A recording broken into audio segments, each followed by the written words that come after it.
अनिल कुमार जी। राधे राधे श्री वल्लभ। राधे राधे महाराज जी, आपके चरणों में कोटि कोटि प्रणाम। श्री महाराज जी, जीवन में छोटी से छोटी घटनाओं से या मन के विपरीत कोई कार्य होने से या नई जिम्मेदारियों से आत्मबल बहुत कमजोर हो जाता है। क्योंकि हमने अपने आत्मबल को इस मलिन माया के खेलों में लगा दिया ना, यही गड़बड़ी हो गई, बहुत गड़बड़ी हो गई। हम अपने आत्मबल को अंतःकरण धर्म में समर्पित कर दिया। जैसे कोई बलिष्ठ राजा अपने आप को गद्दार मंत्री के हाथ में दे दे, अब उसकी दुर्दशा क्या होगी आप बताओ, क्या दुर्दशा होगी? वो हर क्षण जलेगा, हर क्षण परास्त होगा, हर क्षण नष्ट होगा। ठीक हमारी स्थिति यही है। हमारे से ही बल प्राप्त होता है बुद्धि को, मन को।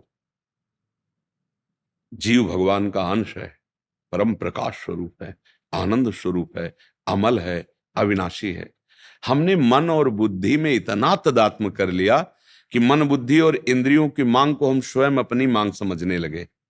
शरीर को मैं मान लिया। छोटी छोटी घटनाओं में सुखद में फूल गए, दुखद में दुखी हो गए। ये हमारी दुर्दशा है। जबकि अखंडानंद स्वरूप है आपका, जहां दुख का प्रवेश नहीं है, किसी शस्त्र का प्रवेश नहीं, किसी विकार का प्रवेश नहीं। वो आप हैं, वो आप, कोई और नहीं है। पर जब आप शब्द से संबोधन करें तो ये दिखाई देता है, नहीं? हमको लगता है यही मैं हूं। दर्पण में देखते समय ये नहीं लगता मेरा गाल, मेरी आंख में। तो यार बात तो तुम भी ठीक सोच रहे हो।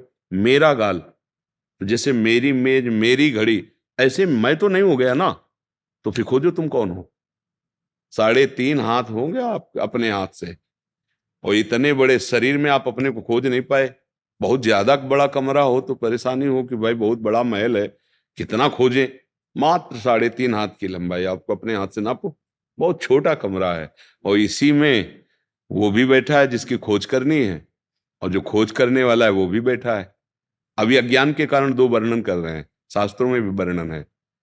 अब अगर इसमें खोज लो तो छुपा छुपी का खेल खत्म हो जाए, जीवन मुक्त हो जाओगे। तुम इस घर में हो, तुम घर नहीं हो। भूल यही हो रही कि हम अपने को घर मान रहे, नहीं मान रहे। बोले जी ये आता है सामने, अपने आप का जब होता है ना तो ये आता है सामने, नहीं आता। ये पंचभूतों का देह है तो आप जानते हैं मरने वाला है, परिवर्तनशील है। तो ये आप तो हो नहीं सकते। आप खुद बोलिए जब तो आएगा मेरा शरीर। मैं शरीर, ऐसा तो हमें लगता है कोई संबोधन नहीं करता। मेरा शरीर, आज मेरा शरीर बहुत थका हुआ है। मेरा शरीर, मैं तो नहीं हुआ ना। ठीक, अब अंदर चलिए। मेरा मन आज अशांत है, मेरी बुद्धि आज थकित है, आज मेरा चित्त कहीं नहीं लग रहा है। मतलब ये सब मेरा के अंतर्गत है। मेरा को मतलब अलग, मैं तो नहीं हुआ ना। फिर मेरा स्वभाव, वो भी मैं नहीं हुआ। अब मैं जो बचा पहले इनका, तो फिर जो बचेगा वो मैं, वो आप हैं। और वो आप और आप में कोई अंतर नहीं है। संतों ने कहा खोजने चला तो बहुत ढूंढा, मिला नहीं, और जब मिला तो ढूंढने वाला नहीं रहा। जब जब मिला तो ढूंढने, बहुत बहुत बहुत। ये मतलब अध्यात्म है ना। हाँ, समस्त दुखों को नष्ट करने की सामर्थ्य अध्यात्म में है। जैसे जैसे उदाहरण में, स्वप्न में आपने देखा कि आप समुद्र में गिर गए और आप डूब रहे हैं। थक थक गए तैरते तैरते, अब आप डूब रहे हैं। अब आपको वहां कौन बचा सकता है? बाहर से मंत्र बचा सकता है, कि बाहर से नौका की व्यवस्था की जाए बचा सकता है, या बाहर से तैराक एकत्रित किए जाए तो आप बच सकते हो? नहीं बच सकते। अब आपको केवल जगा दिया जाए तो आप बच सकते हो, अन्यथा नहीं बच सकते। है नहीं? तो ऐसे ही अज्ञान में हम फंस गए। मैं स्त्री, मैं पुरुष, मैं कर्ता, मैं भोक्ता, ये मेरा, ये तेरा। माया किसे कहते हैं? मैं और मोर तोर तय माया, जे बस की ने जीव निकाया। अब लाख उपाय कर ले, दो दुनिया उपाय कर ले, तो जैसे उस पुरुष को ना कोई नौका बचा सकती है स्वप्न में जो था, ना कोई तैराक बचा सकता है, ना कोई जहाज बचा सकता है। एक उपाय, उसको जगा दो। ऐसे ही समस्त दुखों से बचने का एक उपाय है भगवान का भजन। भगवान की जो महिमा है उसको आप जान जाओ तो जग जाओगे। यही जग जाना। जानिस तबै जीव जग जागा, जब सब विषय विलास विरागा। जे जाने जग जाए हेराई, जागे जथा स्वपन भ्रम जाए। हर दुख सहने की सामर्थ, हर सुख सहने की सामर्थ। तो दुख सुख से ऊपर उठकर हर समय अखंडानंद, प्रसन्नता, परम सुख, यही प्राप्त करने के लिए मनुष्य जन्म मिला है। इसीलिए हम सबको चिल्ला चिल्ला कहते हैं, अरे तू अविनाशी है, तू खुद आनंद सिंधु है, तू अपने स्वरूप को समझ, ये ज्ञान जागृत कर, भक्ति कर, जिससे तेरा हृदय पवित्र हो। तू परम सुख स्वरूप है, तुझे किसी भी वस्तु, व्यक्ति, स्थान से सुख नहीं चाहिए। तेरे घर में इतना माल जमा है कि ऐसे करने की जरूरत नहीं है। पर अब ये बात थोड़ा कठिन लगती है। अध्यात्म में आप ही अपने दुख सुख के कारण हैं। आपका मन विषयों में भूल करके जो अत्याचार, अनाचार, दुराचार, वही तुम्हारा दुश्मन है, और जो भगवत मार्ग में चल रहा है वही तुम्हारा मित्र है। आप अपने मन को संभाल लीजिए, आप सुखी हो जाएंगे। पर ये बातें थोड़ा अध्यात्म के, इसलिए जल्दी लोग स्वीकार नहीं करते, उनमें भरोसा हो जाता है।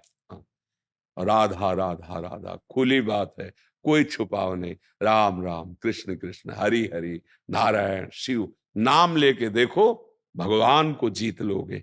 अजित भगवान तुम्हारे अधीन हो जाए। अब ये बात समझ में नहीं आती, कैसे बताएं।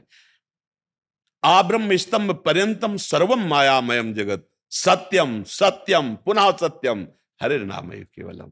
खुली, सब संतों ने खुली बात कही कि भगवान का नाम लो, भाव कुभाव अनख आलस हो, नाम जपत मंगल दिसि दसहु। तुम्हारी जिह्वा पे भगवान का नाम है, तुम्हें कोई परास्त नहीं कर सकता। थोड़े दिन श्रद्धा पूर्वक नाम जप करो, हृदय पवित्र होगा, ज्ञान विज्ञान से तृप्त हो जाओ। ऐसा नहीं कि भक्त के जीवन में दुख नहीं आता। हमें तो लगता है कि सबसे ज्यादा दुख तो भक्त के जीवन में आता है। आप देखो बड़े बड़े भक्तों, क्योंकि उनका आखिरी जन्म होता है, जो आखिरी, अब ये पूरा हिसाब किताब बराबर होगा तो फटाफट फटाफट बहुत बड़ा दुख छोटे में दे दे करके निपटाया जाता है। क्योंकि कानून कानून है, कानून व्यवस्था में अगर वहां प्रश्न उत्तर हो कि आप इसको मुक्त कैसे कह दे, तो उसका हिसाब देना पड़ेगा आपको। देखो ये इसने सत्कर्म किए, इस कर्मों के प्रभाव से, इस भजन के प्रभाव से इसका दुष्कर्म नष्ट हुआ, ये दुष्कर्म का फल भोगा। वो चाहे 5 जो कल्पों में भोगना है ना, 5 मिनट में भोगा के वकालत करके साफ, क्योंकि वही न्यायाधीश है, वही वकील है। तो इसलिए बड़े बड़े भक्तों के जीवन में देखा है कैंसर, ये वो, पर आप देखो उनका जीवन आनंद में होता है। हम उसी के अंश हैं जिसके आप हो, कोई अंतर नहीं। अंतर ये है कि आपने प्रभु को नहीं माना, अपना नहीं माना, शरीर को अपना माना, संसार को अपना माना, तो आप दुखी हो रहे हो। नहीं तो भारी दुख की परिस्थिति है, भारी दुख की परिस्थिति नहीं। कभी भी एकांत में भी ऐसा नहीं होता कि मैं बीमार हूं, नहीं, क्योंकि हम इसको देखते लिए, हम जिसको देखते हैं उसी को देखते हैं। तो वही देखने की बात तो हम आपको बता रहे हैं कि किसी भी नाटक नौटंकी से जगत पर विजय प्राप्त नहीं की जा सकती, दुखों पर विजय प्राप्त नहीं की जा सकती। भगवान का आश्रय ले लो। 5 वर्ष के प्रहलाद जी हैं, कथाएं कोई असत्य नहीं है। हिरण्यकश्यप उनको आग में झोंकता है, विष पिलाता है, भयंकर कष्ट देता, बाल भी नहीं झुलसता। हिरण्यकश्यप के द्वारा जितना भी विधान किया गया, वो डर गया स्वयं कि मरेगा कैसे। तो उनके मित्रजन पूछते हैं कि ऐसा क्या है, तो उनका हरि हरि हरि हरि, इस नाम का प्रभाव है कि आग मुझे जलाती नहीं, अस्त्र शस्त्र मुझे छेदते नहीं, शरीर को भी। अब ये कथाएं सुन लेते हैं, वो नरसिंह भगवान खंबे से प्रकट हो गए, तो क्या तुम्हारे लिए भगवान नहीं है? प्रहलाद जी के लिए केवल भगवान है? अरे पिता तो हमारे भी है ना। भगवान कह रहे सब मम प्रिय सब मम उपजाए, भगवान स्वयं कह रहे हमारी कमी है कि हम उनको मानते नहीं। उनका दुलार तो अब भी है। जैसे बाप की प्रॉपर्टी पर ना मानने वाले बेटे पर को भी तो अधिकार है। तो देखो वायु मिल रही ना, हमें धरती में रहने को मिल रहा है ना, जल मिल रहा है ना, जीवन मिल रहा है। नहीं तो वो चाहे कि ये हमें गाली देता, वायु बंद, तुरंत मर जाएगा आदमी, नहीं मिल रहा है। लेकिन हमारे पिता ऐसे करुणा में है, फिर भी वो सुख सुविधाएं दे रहे, खाओ पियो मौज से रहो। अब जो बुरे आचरण कर रहे हो तो फिर अब कानून दंड देगा। भागवतिक कानून है और अपने राज्य का भी कानून है। नहीं, हमारे भगवान तो करुणामय है, वो किसी को कष्ट देना नहीं चाहते, पर हम ऐसे बुरे कर्म कर लेते हैं कि हम फंस जाते हैं, हम दुख पाते हैं। तो भगवान का आश्रय, भगवान नाम जप, ये समस्त दुखों को मिटाने में समर्थ है।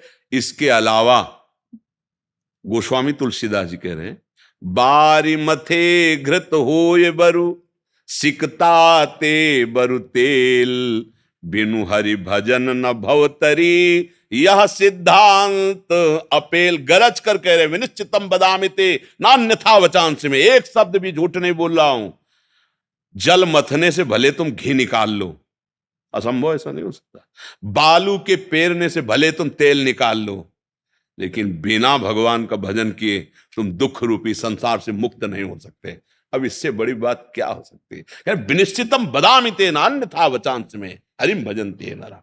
मैं निश्चित कह रहा हूं, एक भी शब्द मिथ्या नहीं है। भगवान का भजन ही तुम्हें दुख से दूर करेगा। अब ये सुनो, वो छू देगा तो आप दुख दूर हो जाएगा, वो जिनको जादू टोना कर देगा। हम बार बार करें, तुम्हें कौन दुख से दूर कर सकता है यार? कितना भजन करोगे तुम? वो कितना मंत्र सिद्ध किए होगा जो तुम्हें जंतुर बना के दे रहा कि तुम अमर हो जाओगे। अरे भैया, बड़े बड़े सिद्धों के शरीर में बड़े बड़े भयानक कष्ट देखे गए। वो एकमात्र भगवान का आश्रय लो और दुख को सहने के सामर्थ्य वो देंगे, और इन दुख से सदा सदा के लिए छुटकारा देंगे। भटकना बंद करो, नाम जप करो, अच्छे आचरण करो, गंदे नशा मत करो, गंदा आचरण मत करो, तो जो प्रारब्ध है उसे भोग कर निर्मल होकर भगवान के धाम जाना है। अब हमारा कल्याण होना है, क्योंकि हमें सत्संग मिल गया। बड़े भाग पाइप सत्संगा, तो बिना ही प्रयास हो ही भवभंगा। बड़ी कृपा है हम अपने लोगों के ऊपर, जो हमें प्रभु चर्चा सुनने को मिल रही, प्रभु चर्चा करने को मिल रही। अब इस जन्म में चूक मत करें। अब हम इस जन्म को जन्म देने वाले के समीप पहुंचाने वाले कार्य करें। ऐसा कार्य न करें कि फिर हम फेंक दिए जाएं किसी अन्य योनियों में और दुख पावें। कोई ऐसे पशु पक्षी बना दिए जाएं, न भगवान की कथा है, न भगवान की चर्चा है। और देखो आजकल कैसी वृत्तियां बढ़ रही, जहां अन्न आहार, फल आहार, विविध प्रकार के पदार्थ मनुष्य के लिए बने, उनको छोड़कर जीव आहार कर रहे हैं। मुक्त हो जाओ इस जन्म में। आगे कलयुग और ऐसा बढ़ेगा कि धर्म कर्म सब लुप्त हो जाएंगे, केवल मनमानी आचरण आज भी काफी मात्रा में हो चुका है। कौन मानता है शास्त्र की बात? कौन मानता है सदगुरु की बात? मनमानी आचरणों का खुला व्यवहार हो रहा है। धीरे धीरे उनको स्वीकार समाज कर रही, बिल्कुल धर्म का ह्रास करने वाली बातें हो रही। भजन करके इस जन्म में भगवान को प्राप्त कर लो। आगे और ऐसा समय आएगा ना, भजन का मार्ग का उपदेश देने वाला और ना चलने वाला, दोनों मिलना कठिन हो जाएगा। जी गुंजन जी, निशी जी, श्री श्री हरिवंश महाराज जी, आपके चरणों में कोटि कोटि प्रणाम। महाराज जी, सब योगों में भक्ति महायोग को सर्वश्रेष्ठ क्यों कहा गया है? क्योंकि इसमें अहम का समर्पण है। कहीं न कहीं अहम स्फुरित होता रहता है, कहीं न कहीं ये सब देह के अंतर्गत ही चेष्टाएं हो रही हैं, और वो अहम कर्तृत्व भाव को स्वीकार कर रहा है, तो कहीं न कहीं उसमें अहम की पुष्टता होती रहती है। और भक्ति की शुरुआत ही होती है तृणादपि सुनीचेन तरोर्युषे सुनना अमानिना मान देना कीर्तनिया सदा हरि। अपने को तृण से नीच समझना, अधिक से अधिक तितिक्षा अर्थात सहनशीलता बढ़ाना, दूसरों को सम्मान देना, स्वयं मान रहित रहना, और हर समय भगवान का आश्रय, भगवान का चिंतन। इसलिए अन्य साधनों में आप गिरे तो गिरे, आप चढ़े तो चढ़े, लेकिन भक्ति में करो सदा तिनके रखवारी, जिम बालक राखे मातारी। भगवान अपने भक्त को बालक की तरह रक्षा करते रहते हैं।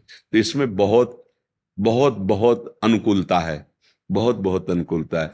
जैसे छोटा बच्चा है ना, आंख मूंद के दौड़ रहा है, पर सारी की सारी जिम्मेवारी और चिंता उसकी माँ की है। ये तो लाडला आंख मूंद के कहीं गिर ना जाए, तो वो ऐसे चलते हैं। ऐसे ही भगवान भक्तन पाछे यूं फिरे, जीव बछड़ा संगाए। वो भक्ति में भगवान का पूर्ण बल, पूर्ण भरोसा, पूर्ण आश्रय। और अन्य मार्गों में स्वयं आप निर्णय कीजिए। आप गिर रहे हैं तो गिर जाइए, आप चढ़ रहे हैं तो चढ़ जाइए, और यहाँ गिरने नहीं देंगे, वो अपनी गोद में रखेंगे। गलती हो भी जाए तो जन अवगुण प्रभु मान न काऊ, दीन बंधु अति मृदुल स्वभाव। मृदुल स्वभाव करुणा कर भगवान अपने जन के दोषों को नहीं मानते, और उसके अंदर ऐसा विवेक देते हैं जिससे आगे से दोष हो ही ना पाए। और पूर्ण निर्दोष हृदय में जहां भगवत प्रेम जागृत हुआ, फिर गुंजाइश ही नहीं रह जाती। ऐसा भगवत प्रेम का स्वरूप प्रकाशित होता है कि भगवान जो आराध्य देव हैं, उसके नेत्र में समा जाते हैं। पिय मूर्ति नैनन बसे तेहि रस रहाय समाय, ये लक्षण सुनि प्रेम के और न कछु सुहाय, और न कछु सुहाय फिरे अपने मद मातो, कुटुंब देह ते जाय छूट सब ही विधि नातो, जहां जहां पिय की बात सुने खोजत तिन गहनन। जब भक्ति का रंग चढ़ता है ना, नहीं खान पान ते भावे है, नहीं भूषण बसन सुहावे है, सब विषय लगे ते खारा है, हरि आशिक का मग न्यारा है। प्रभु के प्यार में उन्मत्त हुआ हो, देह कुटुंब ते जाए छूट सब ही विधि नातो, देहाभिमान पूर्ण प्रभु के चरणों में समर्पित हो जाता है। इसमें नष्ट होने की कोई रास्ता नहीं, कोई गुंजाइश नहीं। भक्ति में नष्ट होने की कोई गुंजाइश नहीं, क्योंकि उसमें भगवान का पूर्ण कृपा स्वरूप रहता है, भगवान रक्षा करते हैं। अन्य मार्गों में क्या होता है, अपने बल, अब हम जैसा निर्णय स्वीकार करेंगे वैसे ही, अपने निर्णय स्वीकार भी करोगे तो ऐसी तुम्हारी हालत कर देंगे ना कि दोबारा उस गली में नहीं जाओगे, क्योंकि रक्षक बहुत बड़ा है वो ऐसी व्यवस्था कर देगा ना, बालू नहीं मान रहे, बहुत जैसे बालक को माँ समझा रही, बार बार ऐसा नहीं, फिर चपत भी तो लगाती ना, फिर भगवान चपत भी ऐसी लगाते हैं कि उस गली में ले जाएगा। अब भगवान बड़े लीला विहारी है, तो इसलिए हर तरह से भगवान की सुरक्षा रहती है भक्त में। और अन्य मार्गों में अपना बल रहता है, अपबल तपबल और बाहुबल, चौथो बल है दाम, सूर किशोर कृपाते सब बल हारे को हरिनाम। जैसे महापुरुषों का भी कृपा रहती है। हम तो प्रभु के आश्रित हैं, प्रभु के आश्रित हैं। अब वो क्या करते हैं, जैसे वस्तु तांबे का एक लोटा है, बाजार में रखा है, कोई बात नहीं, लेकिन जब प्रभु की सेवा में आ गया तो अब वो ऐसे सम्माननीय हो जाता है, क्योंकि भगवत सेवा पात्र हो गया ना। तो ऐसे जीवन जैसे प्रभु को समर्पित हो गया, तो अब वो अपना सेवा पात्र समझकर जो कुछ भी लग रहा है, कोई ज्ञान व्यान नहीं, हमें कोई चमत्कार नहीं है, केवल भगवान की शरण में है। वो आप भी हो सकते हैं, केवल भगवान के नाम का आश्रय लिया है, वो आप भी कर सकते हैं। जैसा तुम्हारा पंचभूत वैसे ये पंचभूत, जैसे तुम भगवान के अंश वैसे ये भगवान का अंश, अंतर ही हो गया। तुमने और को अपना मान लिया है और गुरु कृपा से यहाँ प्रभु को अपना मान लिया है। बस इसी अंतर के कारण, उसी अंतर को मिटाने के लिए हमें आपको मिलाया जा रहा है, और कोई बात नहीं है। अगर उस अंतर को मिटा दें तो निरंतर वही बैठा हुआ है अंदर, दूसरा कोई है नहीं, जो यहाँ सो यहाँ है ले दूसरा कोई नहीं। भागवत भूषण ब्रजेंद्र जी चित्रकूट से। राधे राधे महाराज जी। महाराज जी, भगवत प्राप्ति के प्रयास में कौन कौन से साधन की आवश्यकता होती है? साधक को विशेष किस पर सावधान रहना चाहिए? अहंकार पर विशेष सावधानी, अहंकार। संस्कृति मूल शूल प्रद नाना, सकल शोकदायक अभिमाना। समस्त साधनों का नाश करने की सामर्थ्य एकमात्र अहंकार में है, क्योंकि अहम धर्म में ही काम क्रोध लोभ मोह मद मत्सर का प्रभाव होता है। देहाभिमानी ही कामी होता है, देहाभिमानी ही क्रोधी होता है, देहाभिमानी ही लोभी होता है, देहाभिमानी ही मोही होता है, देहाभिमानी ही मात्सर्य स्वभाव वाला होता है, देहाभिमानी को ही ईर्ष्या होती है। मतलब मूल परमार्थ में बाधक वस्तु अहंकार है। जो मैं है वो शुद्ध ब्रह्म है। जो मैं अंतःकरण धर्म में तदात्म हो गया है वो अविद्या जनित है। वही अंतःकरण में जो हमारा अहम लीन हो गया है वही जीवत्व के भाव को प्रकाशित कर रहा है, अन्यथा स्वयं परमात्मा तत्व ही यहाँ विराजमान, दूसरा कोई नहीं है। जैसे तरंगे है ना, समुद्र एक है, तरंगे अनंत हैं, पर विकार भाव को प्राप्त हुआ जल तरंग नाम से कहा गया। ऐसे ही तरंग शांत होते एक समुद्र रह गया। तो माया का विकार स्वीकृत होने के कारण अंतःकरण, त्रिगुणात्मिका माया के द्वारा रचा हुआ स्वभाव और पंचभूतों से रचित ये देह, इसमें अहम और मम हो जाने से ये फिर जीव संज्ञा इसकी हो गई, फिर से देहाभिमानी जीव कहा गया।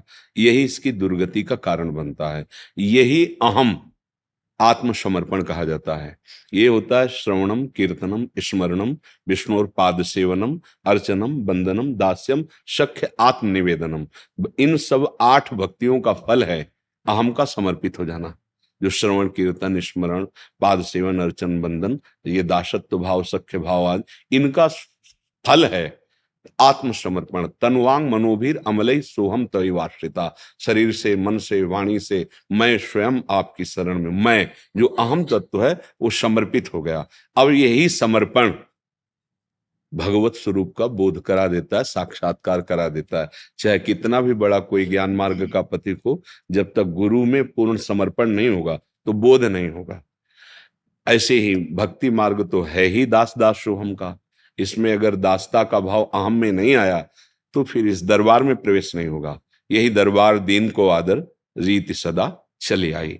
दैन्यता ही इस मार्ग में बढ़ने का स्वरूप है, सामर्थ्य है। जिसके हृदय में जितना अहम गलित हुआ है वो उतना ही उत्तम साधना करने वाला साधक है, और जिसका अहम पुष्ट हो रहा है वो साधन क्या है? सो सब धर्म कर्म जर जाऊ, जहां न राम पद पंकज पाऊ। समझ पा रहे हैं आप? हाँ, भगवत प्राप्ति में सबसे बड़ा बाधक है ये अहंकार। अहंकार ही पूरी सृष्टि को नचाए हुए है। नहीं, महातत्व के बाद सीधा अहंकार है।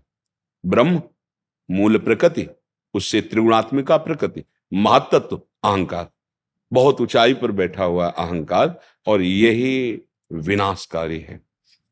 अहंकार के देवता जानते हो कौन है? हाँ, इनकी लीला क्या है? संहार है ना। हाँ, तो ये प्रकट होता है रजोगुण से। तो उपासक यदि राजसिक और तामसिक आहार संग दृश्य वार्ता इनका त्याग करे और सतोगुण वृत्ति को बढ़ावे, तो फिर भजन में सतोगुण मई वृत्ति लगे, तो फिर सतोगुण का भी लय हो जाए, तब त्रिगुणातीत स्थिति अब वो काम बन गया। इसे भगवत प्राप्ति कहते हैं। गुणातीत स्थिति, हाँ, निर्द्वंद स्थिति, वो भगवत प्राप्त महापुरुष है, और वही हमारा स्वरूप है। पर देहाभिमान के कारण मना खष्टान इंद्रियाणी प्रकृति स्थान कर सती, वो भूल गया अपने स्वरूप को और भ्रमित होकर नानात्व में सत्यत्व भाव करके फंस गया। समझ रहे? स्वीकुर्वन्तु महाभागाः ब्रजेन्द्रस्याभिनन्दनं जी येन केनापि विधिना कृतं श्रद्धा जी समन्वितम् जी चित्रकूटस्थलावासी जी कामदेश प्रपूजकः जी जी ब्रजेंद्रोहम। तो ये अहम जी। तो अहम तो नहीं है, हाँ, मेरे कहने का मतलब ये। नहीं, ये अहम हर समय छाया रहना चाहिए। अस अभिमान जाय जन भोरे, मैं सेवक रघुपति। हाँ, हम श्री श्यामाजू केवल अभिमानी, श्यामाजू केवल। प्रकृति रचित वस्तु पद पदार्थ का अहम बंधन कारक है। बता, पहला शब्द था मैं शुद्ध ब्रह्म है। नहीं, पहला शब्द था ना आपके उत्तर में, मैं शुद्ध ब्रह्म है, वो अंतःकरण धर्म से मलिन हो गया। तो वहां जो ब्रह्म शब्द हम जिसे कह रहे हैं उसे भगवान कहा गया, उसे परमात्मा कहा गया है। अगर हम उस ये अहम अपने ठिकाने पे है तो पवित्र है ना, फिर उसमें कोई दोष थोड़ी है। प्रकृति जन्य वस्तु व्यक्ति स्थान पद आदि में जो अहम है वो बाधक है। उसी का त्याग करने के लिए हमें मनुष्य शरीर, विवेक और साधना, इसके द्वारा हम उसका त्याग करें। पर अस अभिमान जाए जन भोरे, मैं ये अभिमान तो कभी भूल करके भी ना भूलूं, क्या कि मेरे प्रभु आराध्य देव, मैं उनका दास। गोस्वामी तुलसीदास जी ने अस अभिमान जाए जन भोरे, मैं सेवक रघुपति पति। बस यही अभिमान तो हमें करना है। इसी अभिमान के बल से मलिन अभिमान नष्ट हो जाएगा। प्रभु का दासत्व आते ही काम क्रोध लोभ मोह मद मत्सर ये सब परिवर्तित हो जाते हैं, ये सब सच्चिदानंद में लीन हो जाते हैं। जब तक देहाभिमान रहता है तो ये भयंकर प्रतिकूल रूप धारण करते हैं, और जब देह भाव प्रभु में समर्पित हो जाता है तो यही करुणा करके शांत हो जाते हैं। ये सब भगवत पार्षद हैं। देखो, वही शासन विभाग अच्छे आदमी की रक्षा करता है, वही शासन विभाग धर्म के प्रतिकूल आचरण करने वाले को दंड देता है ना। शासन विभाग तो वही है, लेकिन आप कानून के प्रतिकूल पाए जाएंगे तो आपको दंडित किया जाएगा, अगर कानून के अनुकूल है तो आपकी रक्षा की जाएगी।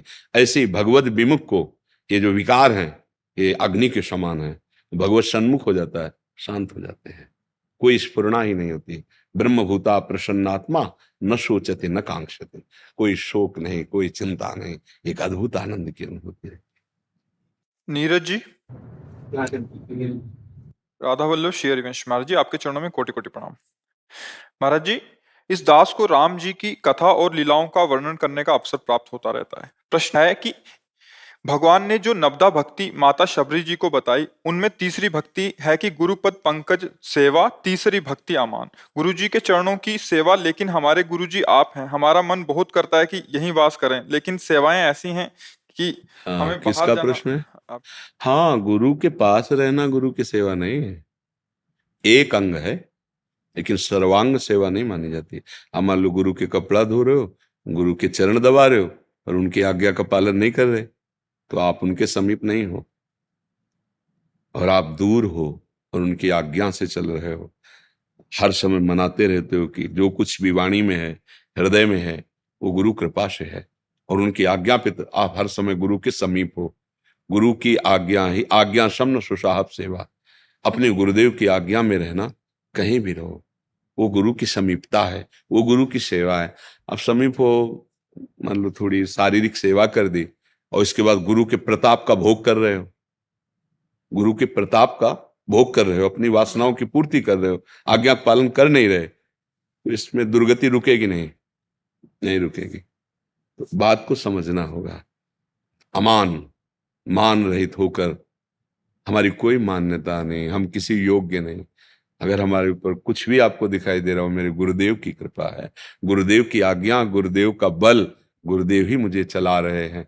सबसे बड़ी गुरु सेवा है। गुरुदेव की वाणी का जैसा हम श्रवण कर रहे हैं, मनन करें, वैसा आचरण में उतार लें, गुरु सेवा हो गई। हम लोग गुरु सेवा केवल बाहरी बात को समझते हैं, उनके समीप है, कपड़ा धो दिए, चरण दाब दिए तो बोले हम गुरु सेवक हैं, पर आए हुए वैभव का गुरु के तुम भोग कर रहे हो और गुरु की आज्ञा का पालन नहीं कर रहे, तो गुरु पत्नी गामी को जो गति होती वही होती उसकी गति। गुरु पत्नी गामी, तो सब गुरुओं की पत्नी थोड़ी होती है। तो गुरु के प्रताप के वैभव का भोग करना, वो गुरु पत्नी गामी के समान ही होगा। हाँ, प्रसाद पाना वो बात अलग है, लेकिन उनके वैभव का अधिकार प्राप्त करने की लालसा से चाटुकारिता करना, मान प्राप्त करने की लालसा से, वो गुरु पत्नी गामी जैसा अपराध है। इसीलिए अत्यंत दैन्य सेवक भाव से उनकी आज्ञा का, वो जहां रखें जैसे रखें, समीप रखें तो अहोभाग्य, दूर रखें तो अहोभाग्य। हमें तो आपके आज्ञा का पालन करना है, आपको प्रसन्न करना है। हम समीप रहें, हमें सुख मिलेगा, आप हमें दूर रखें, आपको सुख मिलेगा। हम कभी समीप नहीं आएंगे, हम दूर ही रहेंगे। आपकी आज्ञा का पालन करना है ये है। और भगवान की कथा, भगवान की महिमा वर्णन करना, उसी के आगे चौथी भगत है। चौथी भगत मम गुण करे कपट तज गान। कपट तज भगवान की महिमा का गान, भगवान की प्रसन्नता के लिए कर रहे हैं। इस शरीर का भरण पोषण, परिवार का भरण पोषण वो विश्वम्भर भगवान करते हैं, वो करेंगे, वो अपने आप व्यवस्था। पर हमारे अंदर ये प्रवृत्ति ना हो कि हम कपट रखें अपनी वासनाओं की पूर्ति के लिए, अपने सम्मान के लिए, अपनी प्रीता के लिए, तो वो भक्ति बन जाएगी। भगवान की कथा कहने मात्र से संसार से मुक्ति हो जाती है।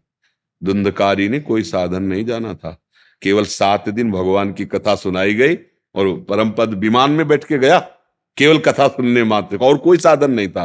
वो तो बहुत असाधनहीन था। असाधन करने वाला तभी प्रेत योनि को प्राप्त हुआ था। बहुत समर्थ है भगवान की चर्चा सुनना, भगवान की चर्चा करना, पर कपट त्याग करके भगवान की प्रसन्नता के लिए भगवान का जस। तो बस दैन्य भाव से यदि जस गाते रहे तो भगवान अपना दासत्व उसके हृदय में दे देंगे और उसका परम कल्याण हो गया। जैसी जैसी ठाकुर जी व्यवस्था करते जाए, अपना जीवन ठाकुर जी के अधीन रखे। हाँ, ये तो इच्छा रहेगी दाम की, नाम की, रूप की, लीला की, ये चाहत तो रहेगी, पर जब दे दें, जैसे दे दें, जैसे जैसे वो रखे, ज्यो ज्यो राखत हो त्यों त्यों रहियत हो हरि। जैसे आप रखो स्वामी, पर हमारी इच्छा तो यही रहेगी कि स्वामी के समीप रहें, उनकी लीला भूमि में रहें, उनके गुणगान करने वाले भक्तों के सानिध्य में रहें। ये तो अपनी लालसा रहेगी, पर वो जैसे रखें, जहां रखें, हमें राजी रहना है उसकी रजा में।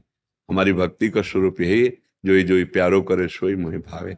आप जहां रखो, जा स्वर्ग नर्क अपवर्ग आस नहीं त्रास है, जहां राखो ता रहो मान सुख रास है। नाथ आप जहां रखो मैं वहीं सुख मानकर रहूंगा, पर आपका हूं ये बस हम ना भूलें। बिसरी हो ना बिसारी हो, यही दान मोह। मैं आपको भूलूं नहीं और आप भी याद रखो कि मैं आपका दास हूं। बस जहां मनावे वहां रखो, जैसे मनावे वैसे रखो, है नहीं?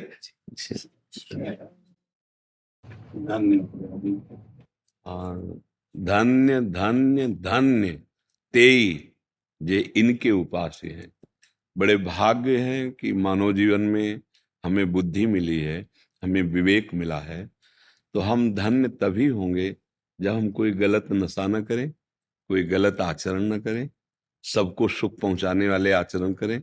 और ये ध्यान रखें कि हमारे स्वामी भगवान हैं, उनका भजन और उनकी सेवा ही इस जीवन को उन्नति में पहुंचाएगी। जो भगवान से विमुख हैं, गंदे आचरण करते हैं, भले माना पुण्य के प्रताप से अभी थोड़ा सफलता दिखाई दे रही, लेकिन हाइलोजन की तरह फ्यूज हो जाएंगे एक दिन। यदि हम नाम जप करें, भगवान का आश्रय लें, जैसे संजय जी धृतराष्ट्र से कह रहे हैं। धृतराष्ट्र ने पूछा कि संजय तुम्हारा ज्ञान क्या कहता है? हमारे पास 11 अक्षौणी सेना है और 7 अक्षौणी सेना पांडवों के पास है, विजय किसकी होगी? तो उनका यत्र योगेश्वरा कृष्णो यत्र पार्थो धनुर्धरा तत् श्री विजयो भूतिर ध्रुवा नेतिर मतिर्मम। संजय ने कहा महाराज, जहां भगवान श्री कृष्ण है और गांडीव धनुषधारी अर्जुन है, वहीं विजय होगी, वहीं श्री होगा, वहीं वैभव होगा। अर्थात हम अर्जुन की भांति भगवान के शरणागत हो तो भगवान हमारे जीवन रथ की बागडोर संभाल लेंगे, तो हमारी विजय ही हो जाएगी। रिंकू राजपूत जी, राधा राधा गुरुदेव। राधे राधे। महाराज जी, आपके चरणों में कोटि कोटि प्रणाम। महाराज जी, मैं पिछले कुछ समय से आपका सत्संग सुन रहा हूँ। अभी 5 साल से पिछले अमेरिका में WWE में रेसलर हूँ। अब माता पिता नहीं रहे इस दुनिया में, बट मन होता है कि उनकी भक्ति नहीं कर पाया। गुरुदेव, आप मेरे सपने में आए थे और नाम दिया। महाराज जी, अभी मेरे मन में ऐसा आ रहा है कि मैं अमेरिका में रह के रेसलिंग करूं या भारत आकर भक्ति करूं और भारत भूमि की सेवा करूं। महाराज जी, कुछ समझ नहीं आ रहा, आप कृपया मार्गदर्शन करें, क्या आगे का निर्णय लूं। देखो, हमारी दृष्टि में चाहे अमेरिका हो, चाहे भारत हो, या कहीं भी विश्व में, हमारे ठाकुर जी का ही सारा वैभव है। अनंत ब्रह्मांड उन्हीं के हैं, सकल भूमि गोपाल की, या में अटक कहा। कहीं भी रहो, प्रभु के होके रहो। माता पिता के रूप में, सारे जगत के रूप में मेरे ही ठाकुर जी महाराज विविध रूपों में खेल रहे हैं, दूसरा कोई है नहीं। शरीर बल ये टिकाऊ चीज नहीं है। आज है, कल शरीर नहीं रहेगा। आज शरीर स्वस्थ है, कभी अस्वस्थ भी होगा, क्योंकि ये मरण धर्मा शरीर है, परिवर्तनशील है। महाबल भगवान का आश्रय है। सब बलों के केंद्र महाबल भगवान है, उनसे बढ़कर कोई नहीं है। देखो ना, 7 वर्ष की अवस्था के हमारे ठाकुर जी महाराज 21 किलोमीटर अब भी गिरिराज जी हैं। 7 दिन 7 रात ऐसे 21 किलोमीटर गिरिराज जी को कोई है इनसे बलशाली वाला? 105 फण वाला कालिया पूरे काली देह को जहर से युक्त कर दिया कि ऊपर से पंछी भी निकले तो मर के गिर जाए, ऐसी उसकी गैस जहरीली। कूद गए जल में और उसके मान का मर्दन करके रमणक द्वीप भेजा और अपने श्रीअंग के स्पर्श से पूरे जल को अमृतमय कर दिया। देखो, महाबली है ना। सांप के फण पर नृत्य किया, ऐसा कोई है नाचने वाला? कोई। और ज्ञान के समुद्र भगवान ने गीता जी का जो बोला, अद्वितीय ग्रंथ है गीता। हर संप्रदाय, हर देश, हर जगह, हर भाषा में गीता जी की टीका हुई। एक अमोघ वाणी भगवान की गीता। तो भगवान अमोघ ज्ञान है, भगवान अमोघ बल है, और भगवान अहेतुकी मित्र हैं। हमारे किसी गुण से नहीं, हम उनके हैं। इस बात को स्वीकार करें तो जहां भी हो वहीं भगवान है। सर्वत्र भगवान है तो वहां भी तो भगवान है ना। सबके भगवान है तो आपके भी भगवान है ना। सब समय भगवान है तो इस समय भी है ना। तो जहां भी हो वहां भगवान के हो, ऐसा भाव रखो। जो बल, जो आपको बुद्धि दी है, समाज सुख में लगाओ, समाज सेवा में लगाओ। जिससे दूसरों को सुख पहुंचता है वो भजन ही माना जाता है। परहित सरिस धर्म नहीं भाई। जिसमें दूसरों को लाभ मिले, सुख मिले, आनंद मिले, हमें पीड़ा मिले कोई बात नहीं, पर दूसरों को सुख मिले, उसी को धर्म कहते हैं। और धर्म का फल होता है भगवान में प्रीति हो जाना। सावै पुंसाम परो धर्मो ये तो भक्ति अधोक्षजे। भगवान अधोक्षज श्री हरि के चरणों में भक्ति हो जाना, यही सब का फल है। इसलिए नाम जप करो, कोई व्यसन मत करो, बुरे आचरणों से बचो। जैसे सांप के काटने से जहर चढ़ता है तो एक शरीर नष्ट होता है, पर विषय का नशा चढ़ गया तो अनंत जन्म बीत गए, अभी तक उतरा ही नहीं। अब मनुष्य जन्म मिला है तो हम विवेक धारण करके चलें, क्योंकि विषय भोग की बाहुल्यता हो रही है। इंद्रिय और मन को विषयों में सुखानुभूति ये भ्रमात्मक होती है और इसी को हम सुख मानकर विचरण कर रहे हैं। अब धर्म का शासन, भगवान का शासन, गुरु का शासन ये कोई स्वीकार करना नहीं चाहता, तो मन इंद्रियां उच्च स्वच्छंद होकर विषयों में घूम रहे हैं, तो दुर्गति का कारण बन जाता है। इसलिए प्रार्थना है, कहीं भी रहो भगवान के होके रहो, भगवत स्मरण परायण रहो, और जब आपको लगे कि लौकिक उन्नति कोई उन्नति नहीं है तो भाग जाओ। ये परम पावन देश भारत है, इसकी समानता त्रिभुवन में कहीं नहीं हो सकती। भगवान के विविध अवतार यहाँ हुए, जहाँ की नदी भी जगत को पावन करने वाली है। गंगा, यमुना, नर्मदा, सरयू, गंगोत्री, कितने बड़े बड़े तीर्थ, प्रयागराज, काशी, अयोध्या, मथुरा, मतलब आप देखो त्रिभुवन में भारत जैसा ये कोई हमारा देश है इसलिए हम कह रहे हैं, ऐसा नहीं। जहां भगवान के विविध अवतार, जहां भगवान की पावनता छाई हुई है, तो अगर हम भारत देश में वास करते हैं तो मानो हम बहुत बड़े तीर्थ में वास कर रहे हैं। ये हमारा देश बहुत पवित्र देश है। अब बाहरी आचरणों का अनुकरण देखो, हर जगह गुण दोष है। हमें नहीं कहते कि बाहर दोष ही दोष है, गुण है। बाहर के विज्ञान को स्वीकार करो, बाहर की जो प्रवीणता है उसको स्वीकार करो, कैसे व्यापार किया जाता है, कैसे समाज को सुख प्रदान किया जाता है। अगर वहां गुण मिलते हैं वो स्वीकार करो। अच्छी से अच्छी पढ़ाई पढ़ो, अच्छे से अच्छे डॉक्टर बनो, अच्छे से अच्छे वैज्ञानिक बनो, पर जो दोष है उसे क्यों स्वीकार करो। हमारा देश धर्म से चलने वाला है, व्यभिचार प्रवृत्ति नहीं कि आज आपके साथ कल आप। ये हमारे देश के वासियों का स्वभाव नहीं रहा। एक बार स्वीकार किया तो आजीवन निर्वाह किया। तो हम बाहर की उन गंदी बातों को न स्वीकार करें जो हमारे देश, हमारे धर्म के प्रतिकूल हैं। बाहर भी ऐसे गुण हैं जिनको हम मान लो एक अच्छे डॉक्टर बन गए, बाहर से पढ़ के आए तो हमारे देशवासियों की सेवा बन गई ना। आप अच्छे वैज्ञानिक बन गए तो हमारे भारत की उन्नति होगी। तो बाहर हम जाएं पर अपने देश और अपने धर्म को पूर्ण करने के लिए, ना कि उसका नाश करने के लिए। आज हम लोगों की बुद्धि बदल रही है, इसलिए हमारा पतन हो रहा है। नहीं तो हम दूसरों का अनुकरण करना है तो उसके अच्छे गुण लो, उन गुणों को स्वीकार करके अपने देश में उसका विस्तार करो, बुराइयों को खोलो। हमारा देश जो है ये शास्त्र संयम में चलने वाला है, सदैव धर्म गुरुओं से ये शासित रहा है।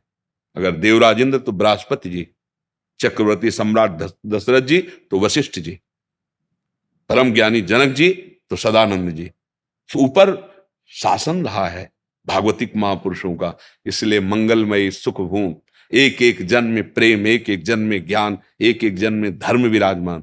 आज न तो हम धर्म को समझ रहे हैं, न भगवान को समझ रहे हैं, ना अपनी हमारा क्या कर्तव्य है उसको, तो फिर वो दुखी प्राप्त होगा।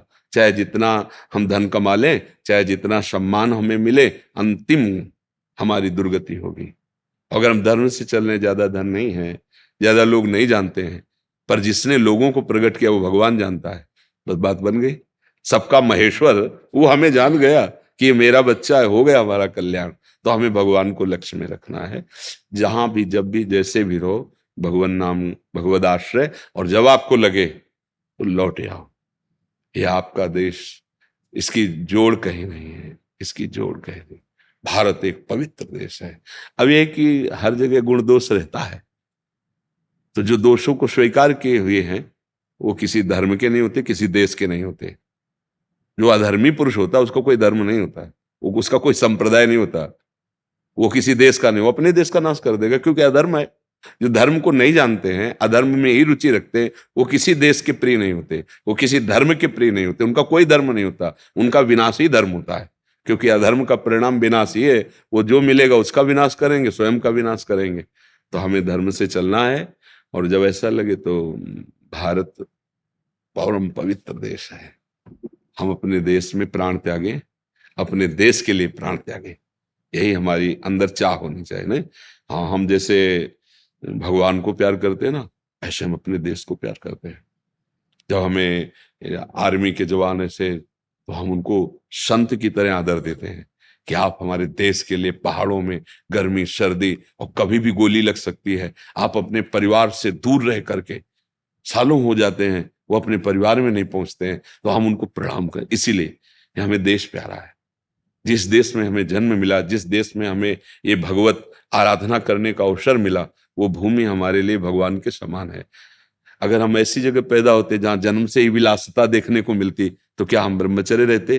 क्या हम साधना करते? हम उसी विलासिता में बह जाते। तो भगवान ने हमें ऐसे देश में जन्म दिया जहां धर्म की प्रधानता है, ऐसे जनों के बीच में रखा जहां धर्म का ज्ञान होता है। इसलिए भारत देश तो महान है ही।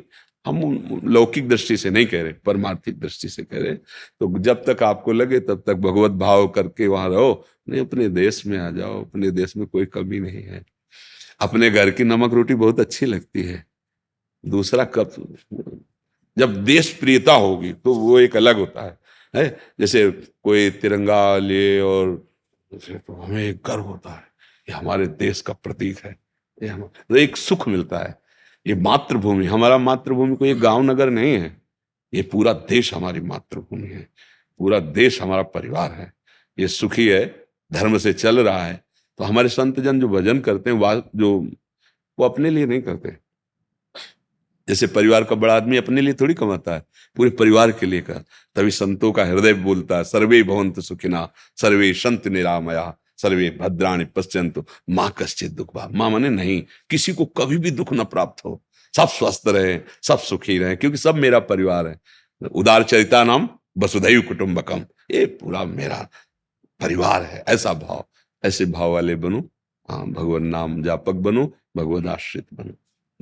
अपने ठाकुर जी का, अपने देश का हाँ जस फैलाए। और ब्रह्मचर्य में बहुत सामर्थ्य होती है। खान पान से भी ज्यादा संयम जरूरी होता है। ब्रह्मचर्य में आत्मबल प्रकट होता है। जैसे बड़े मोटे शरीर हैं और ब्रह्मचर्य ठीक नहीं है तो मांस चर्बी तो दिखाई देगी, लेकिन अंदर बल उत्साह की कमी होती है। जो ब्रह्मचारी है उसमें एक तेज होता है, एक उसमें बल होता है। तो कोशिश करते रहो कि अधिक से अधिक ब्रह्मचर्य का पालन करें और भगवान नाम जप, और जहां भी जाओ भगवान का स्मरण करके जाओ। भारत माता की जय हो, है ने। आप मतलब आप भारत के प्रतीक होंगे ना, कहीं भी आप हो तो होगा ना भारत, ये कहाँ का, बोले भारत का, बस ये बात है। गुरुदेव आज्ञा नहीं देती तो मैं यहीं आ जाता। अब हम भी चाहेंगे कि हमारे देश का जितना आप नाम प्रकाशित कर सके, आप देश के प्रतीक बनेंगे। आप अपने बल को बढ़ाएं, भाव को बढ़ाएं और दिखाई दे कि भारत में भी वीर हैं, भारत में भी बलवान हैं। ऐसे बल को जागृत कीजिए, तो आप जहां भी हैं भारत की जय हो, है नहीं। हाँ, आप हमारे देश के प्रतीक हैं।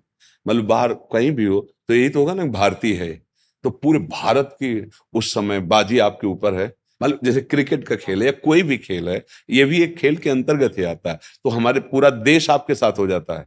आपकी जीत तो हमारे देश की जीत होती है ना, कि भाई क्या बोले, जीत गया, भारत जीत गया। तो ऐसे भाव से जरूरी नहीं है, संयम से रहो। और जब आपको लगे कि मैं उब गया इस संसार के खेलों से, तो आ जाओ, बढ़िया आनंद पूर्वक भजन करो, जीवन भगवान को समर्पित कर दो।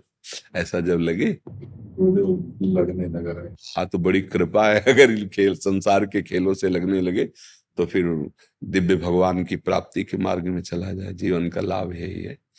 अब देख लो, आप देख लो। धन्यवाद, धन्यवाद, धन्यवाद, धन्यवाद, धन्यवाद।